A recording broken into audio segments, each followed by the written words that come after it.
जय भवानी, जय शिवाजी, जय शंभूराजे.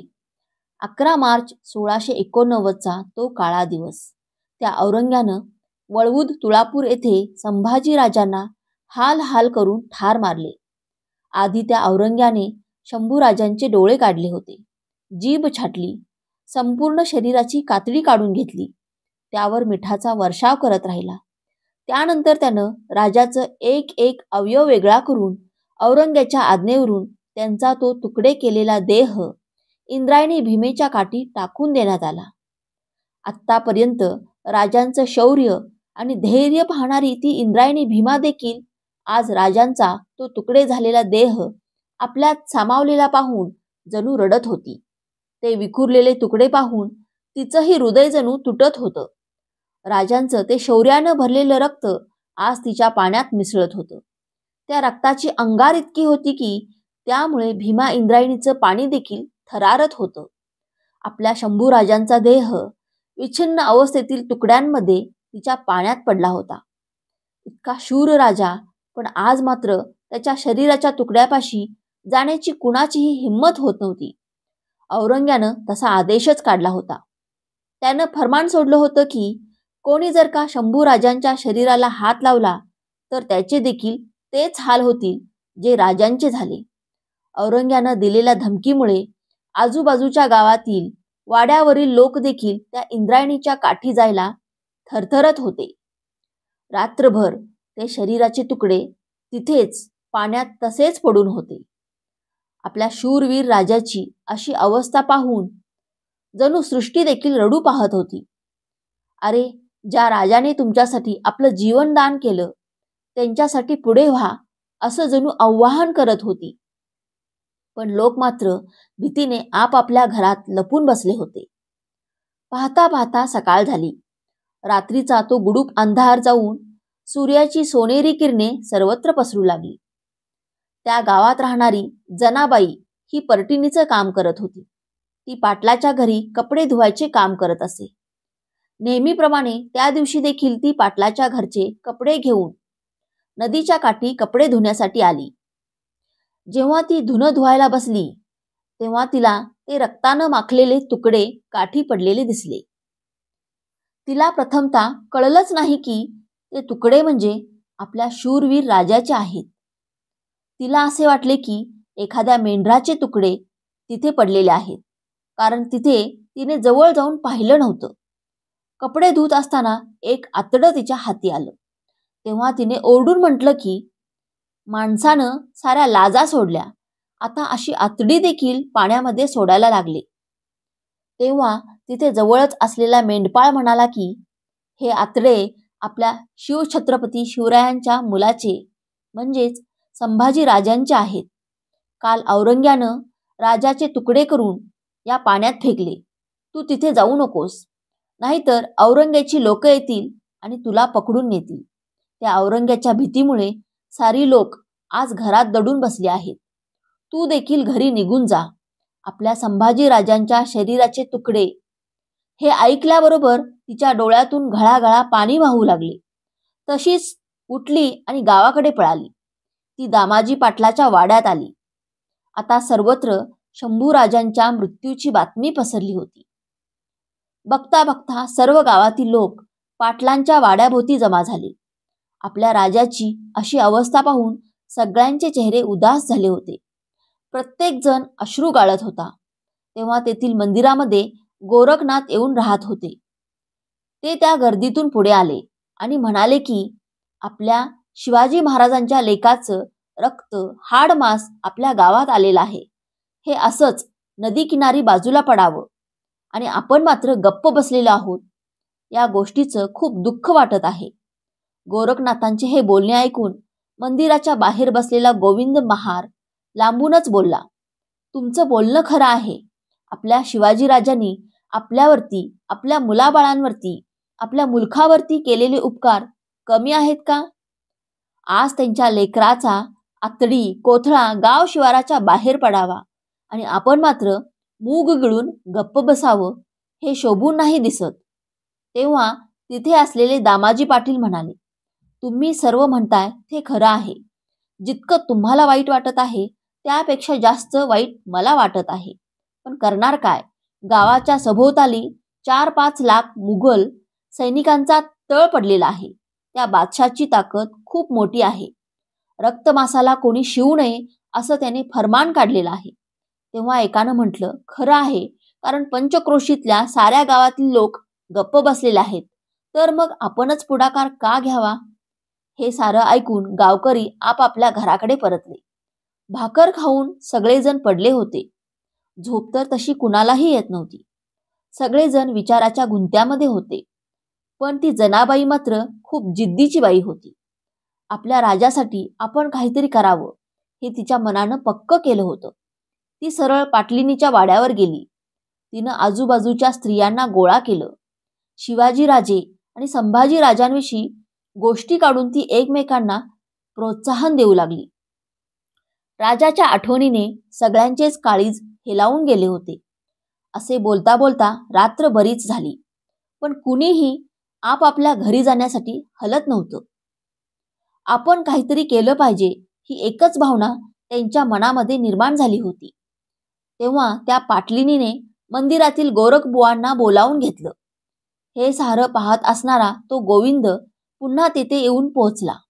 आपल्या हातातली काठी खाली ठेवली आणि दूर बसून राहिला.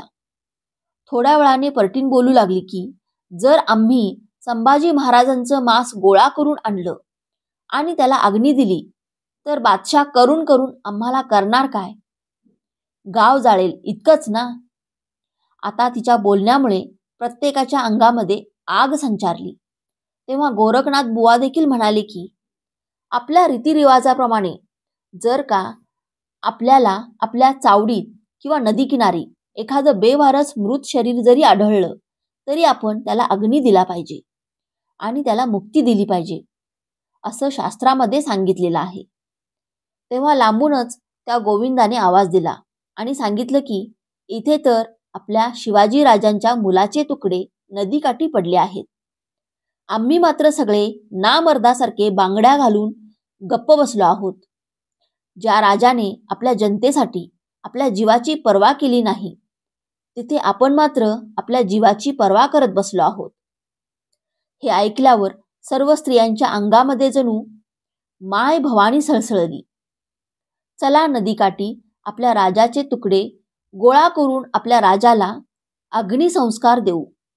सर्वत्र एकच आवाज उठला. सर्वत्र काळाभोर काळोख होता. पण त्यावेळी त्या सर्व लेकींच्या अंगी मात्र एक नवीन जोश निर्माण झाला होता. साऱ्या जणी आपल्या पदराला खोचत नदीकडे निघाल्या. तो होणारा गलका दामाजी पाटलाच्या कानावर देखील गेला. आतमध्ये झोपलेले पाटील गडबडीने बाहेर आले. तो आपल्या पत्नीस म्हणाला, कारभारीणबाई, हे काय चालवलंय? बादशाच्या हे लक्षात आलं तर काय होईल हे कळते का तुम्हाला?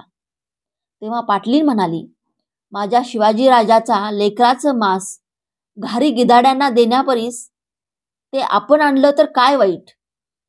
असा गाव, असा जुलूम हवा कशाला?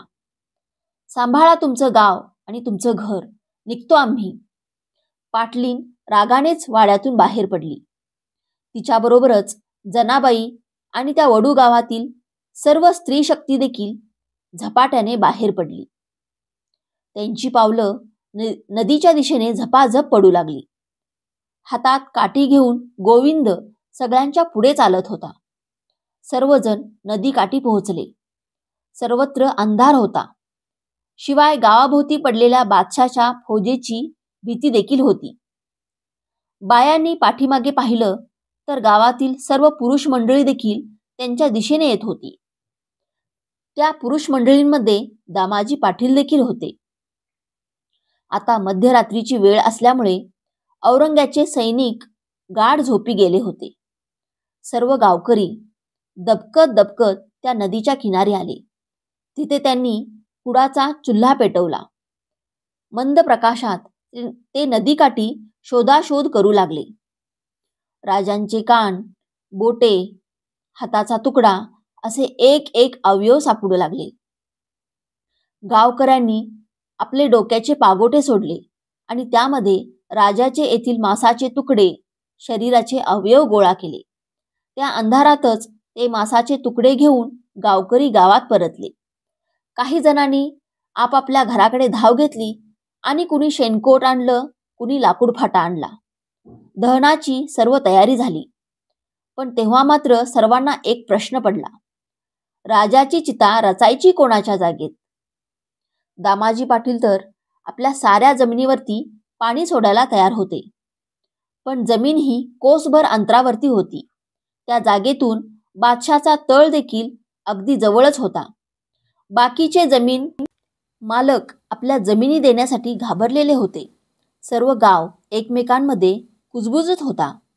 लोकांची ही कुजबूज ऐकून एका कोपऱ्यात उभा असलेला गोविंद पुढे आला. गाव शिवाराजवळच्या आपल्या जमिनीकडं त्यानं बोट केलं आणि म्हणाला, ही आम्हा महारांची वतनी जमीन आहे. इथे आमच्या जमिनीत अग्नी द्या शंभूराजांना. समजा पुढे जाऊन बादशाच्या लोकांचे संकट आलं तर आम्ही कुठेही निघून जाऊ. आम्हा गरिबांच्या ताटात घुगऱ्या खाणारा राजा आहे आपला शंभूराजा, हे आम्ही विसरू शकत नाही. मग तिथे त्या गोविंदाच्या जागेमध्ये सरणं रचलं गेलं. बादशाची फौज खबर मिळाली तर गावात येऊ शकत होती, म्हणून दामाजी पाटलांनी गावातील तरण्या-ताट्या पोरांना तिथे उभे राहून लक्ष ठेवायला सांगितलं. अचानक वैरी जर का आक्रमण करायला आले तर त्यांना वेशीच्या बाहेरच अडवा. गोपनीतल्या दगडाने प्राण गेले तरी चालतील, पण अग्निसंस्कारामध्ये अडथळा येता कामा नये, असं फरमान सोडलं. गोरखनाथ बुवांनी बेलपत्र आणि तुळशीपत्र वाहिले. शंभूराजांच्या चितेला अग्नी दिला गेला. आग धडाधडा पेटू लागली. त्या ज्वाला त्या काळाकुट्ट आसमानाला भेदू लागल्या. सगळे गावकरी ढसाढसा रडत होते. स्त्रिया धाय मोकलून रडत होत्या. लोक गुरासारखे हंबरडा फोडत होते. अर रायगडाच्या राजेश्वरा, कुठून कुठे आलास रे पाखरा, अर शंभूराजा, अर शंभूराजा. सर्वांच्या डोळ्यातून अश्रूंच्या धारा वाहत होत्या. तांबडं फुटायच्या आधीच चिता बुजवली गेली. शंभूराजांची ती गरम रक्षा घेऊन सर्व गावकरी पुन्हा नदीच्या काठी धावले. शंभूराजांची ती रक्षा नदीमध्ये अर्पण केली गेली. तो गोविंद महार म्हणजेच रायाप्पा महार यांचा मावस भाऊ, त्या जनाबाईचे, राधाई पाटलिनीचे, त्या गावातील लोकांचे आणि गोविंद महार यांना संपूर्ण महाराष्ट्र कधीच विसरू शकणार नाही. तो मरणारा औरंग्या फक्त मेला, पण आपले शंभूराजे मात्र अमर झाले. जय भवानी, जय शिवाजी, जय शंभूराजे.